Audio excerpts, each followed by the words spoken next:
నమస్కారం NSTV news కి స్వాగతం. నా పేరు సంధ్య. ముందుగా వార్తల్లోని ముఖ్యాంశాలు. క్రమశిక్షణగా బస్సులలో ప్రయాణం చేయండి, ఇతరులకు ఇబ్బంది కలగకుండా వాళ్ళ పని వాళ్ళు చేసుకుంటే తప్పేంది అని నేను అడిగినందుకు ఇవాళ తెలంగాణ మహిళలను బ్రేక్ డాన్స్ చేసుకోనియండి అంటే ఆ పదము అనేది నీ నోటికెట్లా వచ్చింది కేటీఆర్ అని నేను అడుగుతాను. కాబట్టి తెలంగాణ మహిళలకు ఈరోజు క్షమాపణ చెప్పాల్సిన అవసరం కేటీఆర్ కు అదే విధంగా బీఆర్ఎస్ పార్టీకి ఉందని తెలియజేస్తా ఉన్నా.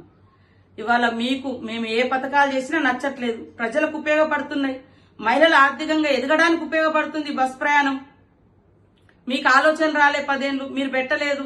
మేము పెడితే రకరకాల మార్పింగ్ వీడియోలు చేస్తున్నారు, తప్పుడు ప్రచారాలు చేస్తున్నారు. అసలు బస్సు ప్రయాణాలలో చేసేటోళ్ళే తప్పుడు మనుషులను తప్పుడు ప్రచారాలు చేస్తున్నారు మీ సోషల్ మీడియాల ద్వారా.